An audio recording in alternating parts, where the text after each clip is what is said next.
Hello everyone, welcome back to Excel in Education channel. Friends, आज की इस video में हम लोग बात करेंगे रिसर्च एप्टीट्यूड के important question. NET paper first की तैयारी हमारे यहाँ इस चैनल पे होती है, साथ ही सेकंड पेपर एजुकेशन की। तो आज के इस वीडियो में हम लोग 2023 के PYQs को यहाँ पे सॉल्व करेंगे। ये सारे ही जो क्वेश्चन हैं ये आपके आए थे 4 March shift 1, 5 March 2023 shift 1 and 2, और इसके अलावा जो एडिशनल क्वेश्चन थे जो नए पैटर्न पे हैं, क्योंकि NTA के द्वारा पैटर्न को एकदम चेंज किया जा रहा है, तो आपके क्वेश्चंस भी एकदम डिफरेंट टाइप के पूछे जा रहे हैं। उनका जो है डिफिकल्टी लेवल काफ़ी हाई है, ठीक है। तो अब ये सारे क्वेश्चन हमने इस वीडियो में हम लोग डिस्कस करेंगे। तो आज की वीडियो आप सभी के लिए बहुत इंपॉर्टेंट होने वाली है और वीडियो को पूरा देखिएगा। आप लोग सब्सक्राइब नहीं करते हैं, मेरी एक शिकायत है, तो सब्सक्राइब कर लीजिए, क्योंकि देखने वालों की संख्या ज़्यादा रहती है और उसके अनुपात में सब्सक्रिप्शन मुझे कम दिखता है, ठीक है। चैनल और वीडियो को लाइक भी नहीं करते हैं आप लोग, तो लाइक करिए, शेयर भी किया करिए, क्योंकि यहाँ से जो कंटेंट आपको दिया जा रहा है ना, एग्ज़ाम ओरिएंटेड है।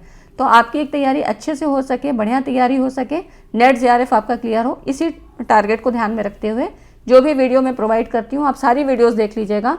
आपका कुछ ना कुछ जो है हेल्प होगी ज़रूर, ठीक है। कोई भी ऐसी वीडियो नहीं है जिससे आपको कोई नॉलेज ना मिले या आपके लिए फ्रूटफुल ना हो।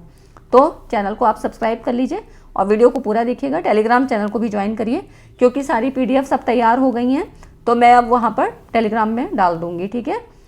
अभी तैयार करने में भी टाइम लगता है, क्योंकि कंटेंट भी तैयार करना पड़ता है, तो मुझे लगता है वीडियोस दे देनी चाहिए आप लोग को, रेगुलर बेस पे जो है वीडियो मिलती रहे तो अच्छा है। तो इसलिए चैनल को सब्सक्राइब कर लीजिए और पूरा देखिएगा। ये आपके 4 मार्च और 5 मार्च का जो पेपर था ना, मैंने पूरा देखा, जितने भी सेट्स थे आपके, उसमें से ये क्वेश्चन मुझे थोड़े अलग लगे, तो वो सारे क्वेश्चन मैंने लिए। इसके साथ ही साथ एडिशनल क्वेश्चन भी है, ठीक है। तो स्टार्ट करते हैं। सारे क्वेश्चन आपके 2023 के हैं, क्योंकि पैटर्न एकदम चेंज है, तो वो सारे क्वेश्चन आपको यहाँ पे मिल जाएंगे। अब देखिए यहाँ पे कह रहा है, यदि किसी शोध पत्र के प्रकाशन या उसके किसी कॉन्फ्रेंस में प्रस्तुतिकरण के लिए मूल्यांकन किसी अन्य विशेषज्ञ द्वारा किया जाता है, तो इसे क्या माना जाता है। तो इसमें देखिए यहाँ पर कह रहा है कि मूल्यांकन की बात कह रहा है, वो भी किसी अन्य विशेषज्ञ द्वारा, तो इसको हम कहते हैं पीयर रिव्यू। अब पीयर रिव्यू क्या होता है, तो peer review is a process in which experts evaluate the quality, validity and relevance of scholarly और scientific work before it is published, ठीक है। तो इतनी बात समझ में आ गई कि एक ऐसा प्रोसेस है जिसमें एक्सपर्ट्स के द्वारा, जो भी उस विषय विशेषज्ञ हैं, जो उसके एक्सपर्टीज़ हैं, उनके द्वारा इवेल्युएशन किया जाता है। क्या देखा जाएगा, क्वालिटी देखी जाएगी, वैलिडिटी देखी जाएगी, और वो कितने सार्थक हैं, ठीक है। किसके मतलब पब्लिश होने के पहले इन सारी चीज़ों को, रिसर्च पेपर को यहाँ पर इवेल्युएट किया जाता है। और ये जो पब्लिशर, मतलब ये जो आपके ये पीयर रिव्यूअर होते हैं, इन्हीं को रेफरीज भी कहते हैं। और इनकी जो है टीम कौन बनाता है, मतलब ये टीम में काम करते हैं। तो जो एडिटर होता है वो एक ग्रुप सेलेक्ट करता है। कौन सा ग्रुप होता है, जो कि उस फील्ड के एक्सपर्ट्स होते हैं, उनका ग्रुप होता है, और इन्हीं को हम कहते हैं पीयर रिव्यूअर और रेफरीज, ठीक है। तो इस पीयर रिव्यूअर्स को आमतौर पर जो है यहाँ पर प्रस्तुत करने के विषय से संबंधित उनकी विशेषता, जो भी विशेषज्ञता है, मतलब स्पेशलिटी उनकी जो भी है, और उनके अनुभव के आधार पर यहाँ पे चुना जाता है। तो ठीक है, तो ये हो गया आपका पीयर रिव्यू। और इसी से संबंधित और भी क्वेश्चन आपके 2023 में ही पूछे गए हैं। जब ज्ञान पुनरावृत्ति और सत्यापन करने योग्य हो जाता है, तो इसे क्या कहा जाता है, तो इसको और कुछ नहीं, साइंटिफिक कहा जाता है ना। जो कि आप रिसर्च में करते हैं, रिसर्च मतलब ज्ञान की पुनरावृत्ति और फिर उसको रिसर्च है ना। सर्च एक बार हो चुकी है, लेकिन हम लोग फिर से रिसर्च कर रहे हैं, मतलब उसमें और भी चीज़ों को, और भी तथ्यों को ढूंढने की कोशिश कर रहे हैं, तो ये रिसर्च हो जाता है और फिर इसको वेरिफिकेशन किया जाता है। तो माने ये साइंटिफिक मेथड पे काम करता है, ठीक है। नेक्स्ट है आपका, निम्नलिखित में से सफल साक्षात्कारकर्ता के क्या मानदंड होते हैं। तो आप इसको बिल्कुल कर सकते हैं। देखिए यहाँ पर एथिकल होना चाहिए, ओपन माइंडेड होना चाहिए, जेंटल एंड सेंसिटिव और बैलेंस्ड। क्या रिजिड और हार्श होना चाहिए इन कमेंट्स, तो ये नहीं होना चाहिए। तो जो भी ई ऑप्शन वाले हैं ना, इन्हें सबको काट दीजिए, ठीक है। सही ऑप्शन आपका ये बचता है। एलिमिनेशन टेक्निक को जरूर याद करेंगे जब इस तरह से ऑप्शन काफ़ी सारे दिए हों, ABCD मतलब 5-6 ऑप्शन दिए हैं, और फिर आपको जो है चूज़ करना है, तो बिना टाइम गंवाए एलिमिनेशन टेक्निक को फॉलो करिए, ठीक है। निम्नलिखित में से कौन सी शोध की नीतिगत समस्याएं हैं। अब देखिए इसमें कह रहा है एथिकल प्रॉब्लम्स। एथिक्स से हमेशा क्वेश्चन बनता है आपका, तो एथिक्स में आपको कुछ नहीं, थोड़ा सा ध्यान से पढ़ना है, ठीक है, चीज़ों को समझने की कोशिश करना है। अब इसमें प्रॉब्लम की बात कह रहा है, ना कि उसके पॉजिटिव पॉइंट ऑफ व्यू से बात कर रहा है, ठीक है।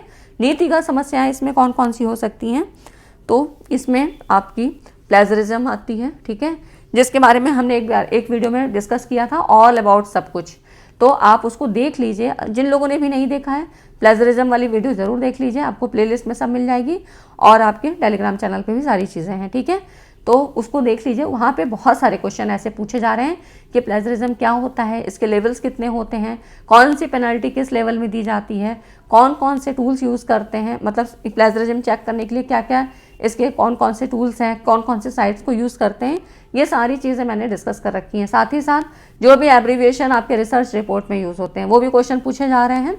वो सारी चीज़ें आपको उसी एक वीडियो से, बहुत कम टाइम लेगी लेकिन सारी चीज़ें क्लियर हो जाएंगी, ठीक है। अब यहाँ पर देखिए, अब इसमें कह रहा है कि नीतिगत समस्याएं कौन सी हैं, तो ये आपका साहित्यिक चोरी आती है, बल प्रयोग, ठीक है, और उसके बाद आपका आता है गोपनीयता भंग किया जाना, ठीक है, ब्रेक ऑफ कॉन्फिडेंशियलिटी। तो इस तरह से ये सारे ऑप्शन आपके यहाँ पर देखिए। अगर ईमानदारी और उपकारिता की बात करें तो ये किसमें, ये समस्याएं तो नहीं है ना, ये तो अच्छे उसके जो हैं अच्छी मतलब बातें हैं जो कि उसके गुणों में होना चाहिए, है ना, तो ये पॉजिटिव वे में काम कर रहा है। तो इस तरह से ये आपके ये ऑप्शन सही हो जाता है। नेक्स्ट है आपका, दो स्टेटमेंट दिए हुए हैं। अब इसमें कह रहा है ओपन एंडेड प्रश्नों के लिए उत्तरदाता लंबाई के बंधन से रहित अपने उत्तर लिख सकते हैं। बिल्कुल सही बात है, फर्स्ट इज ट्रू, सही है, राइट है। और दूसरा कह रहा है सर्वेक्षण शोध में टेलीस्कोपिंग की स्मृति परिघटना की समस्या नहीं होती है। तो होती है, क्योंकि सर्वे रिपोर्ट कहाँ पर होती है, सर्वे रिसर्च वहाँ पर होगी जबकि मुख्यतः विचारों, मतों और भावनाओं के आकलन को जब कभी बात होगी तब वहाँ पर हम रिसर्च कौन सी करेंगे, सर्वे करेंगे, है ना। अब यहाँ पे ओपन एंडेड की बात अगर करें तो ओपन एंडेड और क्लोज एंडेड प्रश्नावली के दो तरह से होते हैं, आपको पता है। क्लोज एंडेड क्या होगा, जो आपके एमसीक्यूज होते हैं, आपको 4 ऑप्शन दिए, इसके अलावा और कोई ऑप्शन नहीं है, आपको इन्हीं में से बताना है, या 2 ही ऑप्शन दिए हो, हाँ या ना, ट्रू फॉल्स, इस तरह से जब होता है तो ये आपके क्लोज एंडेड होते हैं। आप ये आपके पास मतलब यहाँ पर कोई भी ऐसी जो है मतलब आपको स्वतंत्रता नहीं होती है कि आप अपने आप से कुछ लिख सकें। लेकिन ओपन एंडेड प्रश्न कहाँ पे होते हैं, जहाँ आप ऐसे टाइप जिनमें आप अपनी भावनाओं को लिख सकते हैं, एक्सप्रेस कर सकते हैं, ठीक है। तो ये सारी चीज़ें हो गई आपकी। तो पहला तो सही है, और दूसरा कह रहा है कि memory phenomena of telescoping is not an issue, तो इशू होता है, ठीक है, ये जो है ये सेकंड इज़ रॉन्ग। तो ये हो गया आपका।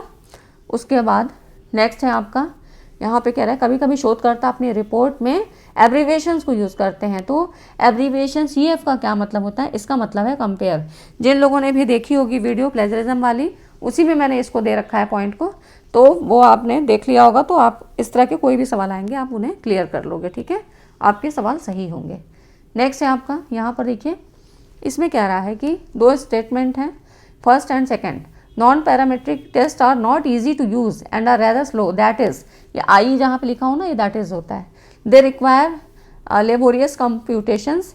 और दूसरा स्टेटमेंट कह रहा है, मतलब पहला स्टेटमेंट कह रहा है कि नॉन पैरामेट्रिक टेस्ट का प्रयोग सरल नहीं होता है और अपेक्षाकृत धीमी प्रक्रिया है, अर्थात उनके कैलकुलेशन में अधिक श्रम की आवश्यकता होती है। तो ये गलत है, अभी बताती हूँ कि गलत क्यों है, ठीक है। सेकंड कह रहा है non parametric test do not suppose any particular distribution and the consequential assumptions. तो ये बात बिल्कुल सही कह रहा है, ठीक है, मतलब यहाँ पर विशिष्ट वितरण और पूर्वानुमान की अपेक्षा नहीं की जाती है। अब देखिए, पैरामेट्रिक और नॉन पैरामेट्रिक दोनों को समझिए, क्योंकि इस बार नॉन पैरामेट्रिक पूछा है, लेकिन हो सकता है आगे आपको पैरामेट्रिक से ही क्वेश्चन पूछा जाए। पैरामेट्रिक में क्या होता है, पैरामेट्रिक स्टैटिस्टिक्स के लिए जो है ये मतलब दोनों टेक्निक होती है, पैरामेट्रिक नॉन पैरामेट्रिक। तो पैरामेट्रिक स्टैटिस्टिक्स के लिए क्या होता है, कुछ शर्तें होती हैं। शर्तें किसके लिए, कि जब हम पॉपुलेशन से कुछ सैंपल को लेते हैं, तो जब हम रिसर्च मतलब सैम्पलिंग कर रहे होते हैं ना, अब तो पॉपुलेशन से ही सैंपल को लेंगे, तो इसी चूज़ करने के दौरान कुछ शर्तें होती हैं। अभी शर्त क्या होती हैं, देखिए 3 तरह की शर्तें होती हैं, जिसमें कि पैरामेट्रिक की अगर हम बात करें तो इसमें कहता है कि ऑब्जर्वेशन स्वतंत्र और निष्पक्ष हो, मतलब यहाँ पर बायस ना हो, जो भी रिसर्चर है वो पूर्वाग्रह से मतलब पक्षपात की भावना से रहित हो, स्वतंत्र हो, निष्पक्ष हो। दूसरा कहता है सैंपल का चयन नॉर्मली डिस्ट्रीब्यूटेड पॉपुलेशन से लिया गया हो, तो इस तरह से सैंपल क्या हो, एक नॉर्मल डिस्ट्रीब्यूशन जो है पॉपुलेशन से लिया हो। तीसरा कहता है कि जो भी वेरिएबल स्टडी के लिए लिया जाए उसकी माप इंटरवल स्केल पर संभव हो। ठीक है। तो यहाँ पर पैरामेट्रिक में कौन सी इंटरवल स्केल की मांग कर रहा है, जिससे कि जो भी मैथमेटिकल ऑपरेशन है जैसे कि प्लस माइनस और इनटू अगर हम बात करें या मीन निकालना हो तो ये सारी चीज़ें किया जा सकें, ठीक है। तो ये हो जाता है पैरामेट्रिक की कुछ चीज़ें जो कि बेसिक चीज़ें हैं। और नॉन पैरामेट्रिक की बात करें तो ऐसा सैंपल में क्या होता है, पॉपुलेशन मतलब जहाँ पॉपुलेशन से जो सैंपल लिया जाता है यहाँ पर कोई भी खास शर्त नहीं होती है, इसीलिए इसको क्या कहते हैं, डिस्ट्रीब्यूशन फ्री स्टैटिस्टिक्स कहते हैं। तो ये बिल्कुल सही कह रहा है ना कि नॉन पैरामेट्रिक में किसी विशिष्ट वितरण और यहाँ पर किसी भी अजम्पशंस की अपेक्षा नहीं की जाती है। तो बिल्कुल सही बात है, डिस्ट्रीब्यूशन फ्री स्टैटिस्टिक्स से होती है, यहाँ पर कोई भी ऐसी विशिष्ट वितरण नहीं होता है। दूसरा कह रहा है कि यहाँ पर डाटा जो होता है ऑर्डिनल स्केल पर यहाँ मेज़र किया जाए, ठीक है। तो नॉन पैरामेट्रिक में क्या होता है कि लो लेवल का जो है मैथमेटिकल ऑपरेशन होता है, जबकि जैसे इसमें अगर रैंकिंग की बात करें, काउंटिंग, एडिशन, तो इन सबों का जो मेज़रमेंट होगा तो वो क्या होगा, लो लेवल मैथमेटिकल ऑपरेशन पे होगा, ठीक है। तो ये ज़्यादा यूज़फुल हुआ, मतलब बहुत ज़्यादा यहाँ पर कॉम्प्लेक्सिटी नहीं है, तो ये ईजी टू यूज़ हुआ है ना। और फिर क्या है, फ्लेक्सिबिलिटी है क्योंकि ज़्यादा आसान है, ज़्यादा यूज़ किया जा सकता है, इसकी फ्रीक्वेंसी ज़्यादा है, मतलब ज़्यादा यूज़ कर सकते हैं, बहुत बार यूज़ किया जाएगा। तो यहाँ पर फ्लेक्सिबिलिटी भी होती है, ठीक है। आप मतलब अपने हिसाब से भी इसको चेंज कर सकते हैं। तो इस तरह से ये पैरामेट्रिक और नॉन पैरामेट्रिक कुछ चीज़ें होती हैं जो आपसे हर बार पूछी जाती हैं, ठीक है। अब नॉन पैरामेट्रिक में कुछ आपके टेस्ट पूछे जाते हैं, कौन कौन से आते हैं, तो इसमें मान विटनी का टेस्ट होता है और क्रूसल वॉलिस टेस्ट आता है, काई स्क्वायर टेस्ट आता है, ये सारे आपके नॉन पैरामेट्रिक टेस्ट होते हैं, मतलब डिस्ट्रीब्यूशन फ्री, ठीक है।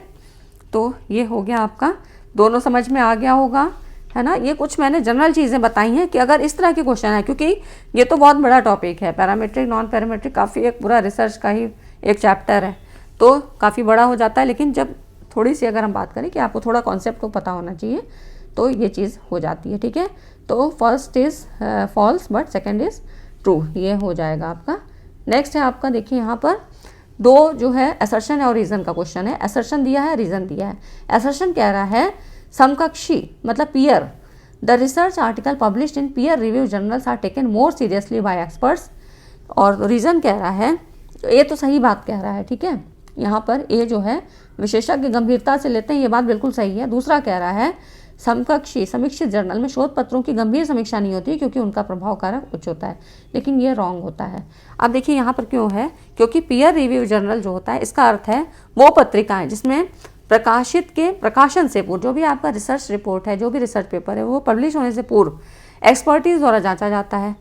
इससे संबंधित क्वेश्चन भी हमने पहले पढ़ा है ना पीयर रिव्यू के बारे में। तो इसकी क्या होती है, एक टीम होती है जिसका कार्य क्या होता है, पत्रिका हेतु प्राप्त शोध आलेखों का जो भी नॉर्म्स होते हैं, कंटेंट होता है, उनके आधार पर इसको इवेल्युएट किया जाता है, ठीक है। तो ऐसा नहीं है, यहाँ पर जो विशेषज्ञ होंगे वो गंभीरता से इस चीज़ों को लेंगे क्योंकि इसका आगे इफेक्ट पड़ने वाला है। और ये कह रहा है कि रीज़न कह रहा है शोध पत्रों की गंभीर समीक्षा नहीं होती क्योंकि उनका प्रभाव कारक उच्च होता है, तो ये गलत है, ठीक है। तो यहाँ पर शोध पत्रों पर वो अपनी टिप्पणी भी देते हैं कि क्यों गलत है, क्यों सही है, यहाँ पर क्या होना चाहिए था। तो ऐसा नहीं होता है कि कोई समीक्षा ही नहीं होती है, ठीक है।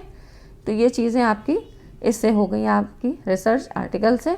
नेक्स्ट है आपका, ये देखिए इसमें कहता है कि यदि आप उन सैद्धांतिक कारणों को समझना चाहते हैं जिनसे शोधकर्ता एक परियोजना के संचालन के लिए प्रेरित हुए, तो इसके लिए आपको उनके शोध आलेख के किस भाग को पढ़ना होगा।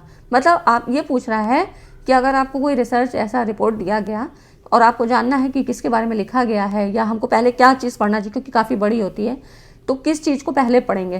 तो यहाँ पर हम पहले सबसे पहले पढ़ते हैं इंट्रोडक्शन को, ठीक है। इंट्रोडक्शन को पढ़ने से आपको क्या क्या चीज़ें पता लगेगी। इंट्रोडक्शन मतलब प्रस्तावना होता है। वैसे तो रिसर्च जो रिपोर्ट होती है इसके 3 पार्ट होते हैं। एक तो इंट्रोडक्शन हो गया, प्रस्तावना जिसको कहते हैं, कि फिर होता है दूसरा मुख्य अंग जिसको मेन बॉडी पार्ट कहते हैं, तीसरा होता है कंक्लूजन, ठीक है, रिजल्ट।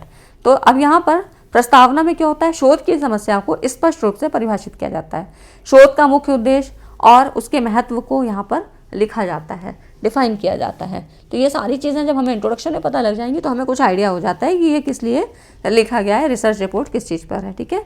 तो यहाँ मेन हो जाता है इंट्रोडक्शन। नेक्स्ट है यहाँ पर देखिए 10वां क्वेश्चन है, अनुसंधान या प्रकाशन में नैतिक व्यवहार पर ध्यान देने के लिए एक मिशन के साथ यूजीसी द्वारा निम्नलिखित में से कौन सी प्रमुख पहल की गई है। अब इसमें पहल पूछ रहा है, ये आपके करंट से संबंधित क्वेश्चन ये सब पूछे गए हैं और इसको आप चाहे रिसर्च में कंसिडर करिए चाहे हायर एजुकेशन में, ठीक है 2023 का ही क्वेश्चन। और इसमें देखिए तो इसमें कौन कौन सी जो है मुख्य चीज़ें आएंगी, इसमें देखिए यूजीसी द्वारा कौन कौन सी प्रमुख पहल है। तो इसमें आपके पहला आता है मूल्य प्रवाह, गार्थ जिसको कहते हैं guidance document on good academic and research practices. तीसरा है केयर, ठीक है, ये आता है आपका consortium academic research and ethics. Care से क्वेश्चन काफ़ी पूछे गए हैं, तो अगली और जो हम वीडियो लाएंगे ना तो उसमें और भी क्वेश्चन ले लेंगे, क्योंकि केयर के बारे में थोड़ा सा जान लीजिए, इसका फुल फॉर्म ही पूछता है। और अगर इसकी बात करें तो ये 28 नवंबर 2018 को यूजीसी द्वारा प्रारंभ किया गया कार्यक्रम है, ठीक है 2018 में ये आया था। तो ये क्या है, consortium for academic research and ethics, इसके लिए। तो ये सारी चीज़ें आपकी किससे, करंट से संबंधित हो जाती हैं, ठीक है। तो बाकी करंट की वीडियोस भी आपकी चल रही हैं, करंट की सीरीज़ एक पूरी चल रही है, बाकी भी चीज़ें मैं आपको दे दूँगी। तो इस तरह से करंट से क्वेश्चन बनते हैं, हायर एजुकेशन के हों चाहे रिसर्च के हों या आपके पीपल डेवलपमेंट एनवायरनमेंट में, ठीक है। तो ये हो गया आपका। तो नेक्स्ट है आपका, यहाँ पर देखिए एक कह रहा है किसी अध्ययन में अनुसंधानकर्ताओं की निपुणता से और असावधानीवश प्रतिभागियों के व्यवहार पर प्रभाव डालने की प्रवृत्ति, जिससे स्वतंत्र चर का वास्तविक प्रभाव कम हो जाता है। इंडिपेंडेंट वेरिएबल की बात कह रहा है कि इसका प्रभाव कम हो जाता है। तो ऐसा जो कहलाता है वो होता है एक्सपेरिमेंट बायस इफेक्ट, ठीक है, एक्सपेरिमेंटल बायस इफेक्ट इसको कहते हैं। यहाँ पर एक दे रहा है आपको प्लेसिबो इफेक्ट। ये क्या होता है प्लेसिबो इफेक्ट, क्योंकि काफ़ी पूछा जाता है। तो यहाँ पर देखिए placebo effect is a well known phenomena in medical and scientific research, ठीक है। जब कभी मेडिकल की या साइंटिफिक रिसर्च की बात आएगी तो वहाँ पर प्लेसिबो इफेक्ट की बात आएगी। ये उस घटना को रिप्रेजेंट करता है जहाँ पर एक उपचार की प्रभावशीलता में विश्वास के कारण रोगी के लक्षण में सुधार होता है।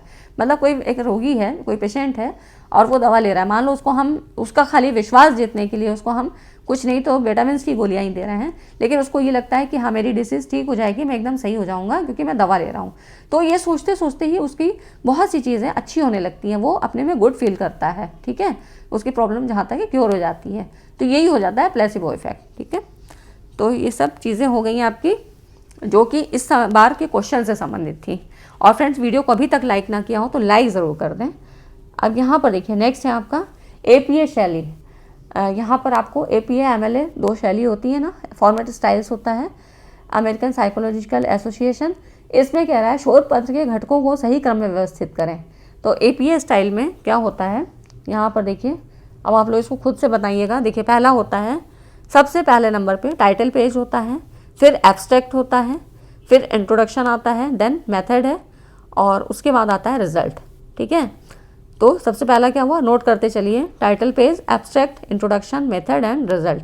अब रिजल्ट में ही क्या होता है, फिर आपका टेबल एंड फिगर दिया होगा, साथ ही कोई स्टैटिस्टिकल प्रेजेंटेशन होती है, मतलब कोई भी सांख्यिकी आंकड़ा अगर कुछ है देना है, कोई टेबल देनी है, वो फिगर, तो वो रिजल्ट में दी जाएगी, रिजल्ट लिखा जाएगा, मतलब कि क्या कंक्लूजन निकला, उसके बाद ये सारी चीज़ें दी जाएंगी, ठीक है।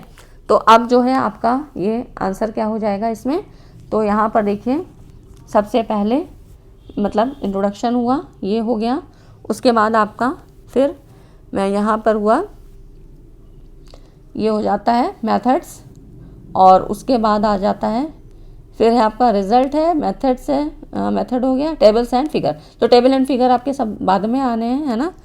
तो ये हो जाता है, ये हो गया तीसरा CB, और फिर ये है चौथा, ये हो गया, और फिर फिगर आएगा, ठीक है, टेबल एंड फिगर। तो ये चीज़ें आपकी APA स्टाइल में हो गई। तो ये B वाला ऑप्शन ये ठीक होगा, ठीक है। अगर कहीं नंबरिंग में कुछ गड़बड़ हो तो आप लोग देख लीजिएगा, ठीक है। वैसे यही क्रम होता है, ये चीज़ आप नोट कर लीजिएगा। यहाँ पर देखिए किसी माप में अलग अलग समय लोग समूह मापन के प्रकार जिस सीमा तक एक ही प्राप्तांक देते हैं उसे कहा जाता है। किसी माप में अलग अलग समय की बात कर रहा है, देखिए अलग अलग समूह, अलग अलग ग्रुप, मापन के प्रकार जिस सीमा तक, रिजल्ट एक ही देगा, चाहे ग्रुप अलग है चाहे टाइम अलग है। तो ये इसका आंसर क्या होगा, तो ये हो जाता है आपका रिलायबिलिटी से संबंधित होता है। रिलायबिलिटी में क्या होता है, कंसिस्टेंसी मेंटेन होती है। रिजल्ट मतलब चाहे आप टेस्ट कितनी भी बार करें, लेकिन क्या होगा, जो उसका रिजल्ट है, जो आउटकम है, वो एक ही आएगा, कंसिस्टेंसी मेंटेन रहेगी। तो यही होता है test, research, half split half method, ये सारी चीज़ें आपकी इसमें रिसर्च मतलब रिलायबिलिटी में जो है ये टाइप्स यूज़ किए जाते हैं, ठीक है। इसमें वैलिडिटी और रिलायबिलिटी से भी क्वेश्चन काफ़ी पूछे जा रहे हैं, तो अगर मुझे टाइम मिला तो मैं इसकी भी वीडियो आपके लिए बनाऊंगी, ठीक है। यहाँ पर देखिए सैम्पलिंग से क्वेश्चन, सैम्पलिंग की पूरी थ्योरी पार्ट मैंने कवर करवाया है, साथ ही इसके PYQs भी करवा दिए हैं। आप लोगों ने नहीं देखा है तो उस वीडियो को भी देख लें, क्योंकि सैम्पलिंग से 1 या 2 क्वेश्चन आ ही जाते हैं। यहाँ पे कह रहा है स्टेटमेंट के फॉर्म में, स्टेटमेंट फर्स्ट कह रहा है snowball sampling is a type of random sampling, तो बिल्कुल ही रॉन्ग है, क्योंकि प्रोबेबल और नॉन प्रोबेबल आपने पढ़ रखी हैं। दूसरा स्टेटमेंट कह रहा है snowball sampling is helpful when participant belong to hard to reach groups, ठीक है, तो ये स्टेटमेंट सही है, ठीक है। अब स्नोबॉल सैम्पलिंग क्या होती है, ये नॉन प्रोबेबल में आती है ना। प्रोबेबल में तो आपको बताई थी 4 तरह की, नॉन प्रोबेबल में जो बाकी बचती हैं वो काफ़ी टाइप की हैं, तो वो सारी आपकी नॉन प्रोबेबल में आ जाती हैं। तो वो वीडियो अभी रिसेंटली में ही दी है मैंने, तो आप उसको देख लीजिए, क्योंकि वहाँ पे 2023 के सारे क्वेश्चन हैं, जितने भी सैम्पलिंग के जितने मैक्सिमम क्वेश्चन हो सकते थे वो सारे मैंने कवर करवा दिए हैं, ठीक है। तो ये हो जाता है आपका, फर्स्ट तो इनकरेक्ट है but second is correct. Next है यहाँ पर देखिए, in the case of negatively skew distribution, अब इसमें क्या होता है, अब स्कीवनेस से पूछा है क्वेश्चन ना, तो अब ये किसमें, डिस्ट्रीब्यूशन से है। तो नॉर्मल डिस्ट्रीब्यूशन कर्व क्या होता है, नॉर्मल डिस्ट्रीब्यूशन जो कर्व होता है इसके कुछ फीचर्स को जान लीजिए। वो क्या होता है, एक ये यूनिमॉडल होता है, मतलब मोड बीच में होता है, और नॉर्मल कर्व में क्या होता है, मीन मीडियन और मोड न्यूमेरिकली रूप में एक ही होते हैं। मतलब इस तरह से ये कुछ ऐसा बनता है, जैसे कि इस तरह से ये ऐसे करके, और थोड़ा लाइन टेढ़ी हो गई है कोई बात नहीं, लेकिन इस तरह से बनता है, ठीक है। तो इसकी जो एंड होते हैं ना, ये यहाँ पर ये क्या होते हैं, अनंत स्पर्शी होता है। दूसरे शब्दों में कह सकते हैं कि कभी भी ये बेस लाइन को स्पर्श नहीं करेगा, कभी भी यहाँ पर ये दोनों टच नहीं होगा, ठीक है। और बेल शेप्ड होता है, मतलब नॉर्मल जो कर्व होता है ये कंटिन्यूअस होता है। तो इस तरह से एक्स अक्ष पे क्या होगा, एक्स एक्सिस पे चर के मान, वैल्यूज की संख्या अनंत तक होती है, मतलब यहाँ पर ये जो एक्स एक्सिस है यहाँ पर इनफाइनाइट तक ये जाएगा, ठीक है। एक्स हो गया, ये आपका वाई हो जाता है, ये एक्स हो जाता है ना। तो इस तरह से ये नॉर्मल डिस्ट्रीब्यूशन कर्व होता है। इसमें मीन मीडियन मोड एक ही उस पर होंगे, ठीक है, एक ही बिंदु पर होंगे। तो इस तरह से क्या होगा, ये बैलेंस्ड होता है। और इसमें मतलब एक तो क्वेश्चन आपका यहीं से बनता है कि यूनिमॉडल होता है, मतलब मीन मीडियन मोड एक ही उस पर बनते हैं। साथ ही दूसरा एक और इसका नाम होता है, इसको गॉसियन कर्व भी कहते हैं, ठीक है। NPC curve, normal probability curve, इसी को गॉसियन कर्व भी कहते हैं। दूसरा चीज़ होता है जो अब तक आपके क्वेश्चन बने हैं वो मैं बता रही हूँ, NPC से काफ़ी सवाल बने हैं। और इसमें अब स्कीवनेस क्या होती है, जब कि नॉर्मल प्रोबेबिलिटी कर्व है, मतलब बैलेंस्ड है, बेल शेप्ड है, तो यहाँ पर क्या होगा, 0 होगा, तो स्कीवनेस कुछ नहीं होगी। यहाँ पर फ्रीक्वेंसी डिस्ट्रीब्यूशन क्या है, बैलेंस टाइप में है, और यहाँ पर कोई भी मतलब मीन मीडियन मोड सभी बराबर है, तो स्कीवनेस क्या हो जाएगी, 0 हो जाएगी। स्कीवनेस और कर्टोसिस दो यहाँ पर इसकी कैरेक्टरिस्टिक को बताते हैं, ठीक है। अब स्कीवनेस क्या होगी, यहाँ पर 2 तरह, मतलब 3 तरह की हो गई। एक तो 0 हो गई, जाके मीन मीडियन मोड कोई फर्क नहीं है उनमें। पॉजिटिव में क्या होती है, इसमें यहाँ पर जो डिस्ट्रीब्यूशन होता है वो लेफ्ट साइड में हो जाता है, तो इस तरह से जो मीन है मीडियन के दाईं तरफ हो जाता है, ठीक है, इस तरह से हो जाता है। और नेगेटिव की अगर बात करें तो यहाँ पर वितरण जो होता है राइट साइड में हो जाता है। ये ऐसी कुछ फीचर्स होते हैं। अब यहाँ पे कह रहा है in case of negatively skew distribution, तो नेगेटिवली में क्या हो जाएगा, mean is less than median. यहाँ पर देखिए ये जो मीन है ना, ये मीडियन से भी कम हो जाएगा और मीडियन मोड से भी कम हो जाएगा, ठीक है। तो median is less than mode, ये सारी चीज़ें आपकी इसमें नेगेटिव में हो जाती हैं, ठीक है। तो अब इस तरह से ये आपकी 2023 का ही क्वेश्चन है। यहाँ पर देखिए अब नेक्स्ट है आपका, निम्नलिखित में से टी परीक्षण के लिए कौन सा सॉफ्टवेयर प्रयुक्त किया जा सकता है। टी परीक्षण के लिए बात कह रहा है, तो अब टी टेस्ट में कौन कौन सी चीज़ हम यूज़ करेंगे, इसमें आपका MS Excel और SPSS होता है। तो SPSS क्या है, कई बार इसका फुल फॉर्म भी पूछा जाता है, statistical package for the social sciences, ठीक है। SPSS इज ए सॉफ्ट जो है सॉफ्ट, मतलब ये है सॉफ्टवेयर प्रोग्राम, सॉफ्टवेयर टूल है, ठीक है। ये क्या है, SPSS जो है सॉफ्टवेयर टूल है और use in the field of social sciences and statistical analysis, data management and data visualisation. तो SPSS की खासियत ये होती है कि यहाँ पर डिस्क्रिप्टिव एनालिसिस वाइड रेंज में ये देता है, जैसे कि स्टैटिस्टिकल एनालिसिस में कौन कौन सी चीज़ें, जैसे कि मीन, मीडियन, स्टैंडर्ड डिवीजन और फ्रीक्वेंसी डिस्ट्रीब्यूशन, फिर परसेंटाइल्स, इस तरह की चीज़ें यहाँ पर काफ़ी रेंज में होती हैं, ठीक है। MS एक्सेल भी क्या होता है, यहाँ पर भी डेटा मैनेजमेंट और डेटा एनालिसिस, स्टैटिस्टिकल एनालिसिस, ये सारी चीज़ें MS एक्सेल के द्वारा भी की जाती हैं। तो ये हो जाता है T टेस्ट के लिए, जो कि आपका रिसर्च में होता है। ये सब चीज़ें आपकी ये इससे हो गई, ठीक है। तो इसमें जो राइट ऑप्शन हो जाएगा A एंड C। नेक्स्ट है आपका, यहाँ पर देखिए इसमें कह रहा है कि निम्नलिखित में से किसका उपयोग साहित्यिक चोरी, प्लेजरिज्म को रोकने के लिए नहीं किया जाता है। तो आपको मैंने बता रखा था, जिन लोगों ने देखा होगा वीडियो वो इसको सॉल्व कर लेंगे। तो इसमें देखिए कौन कौन से प्लेजरिज्म के टूल होते हैं। टर्निटिन होता है, ऑथेंटिकेट होता है, ऑथेंटिकेट एंड उरकुंड, ठीक है। लेटेक्स इसमें नहीं होता, लेटेक्स को यूज़ हम नहीं करते हैं।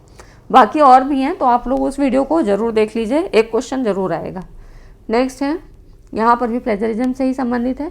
इसमें कह रहा है कि एक विद्यार्थी UGC के नियमों के अनुसार अपने डिसर्टेशन में साहित्यिक चोरी के स्तर 2 लेवल 2 का अपराध करता है, तो इसके अंतर्गत विद्यार्थी को दंडित किया जाएगा।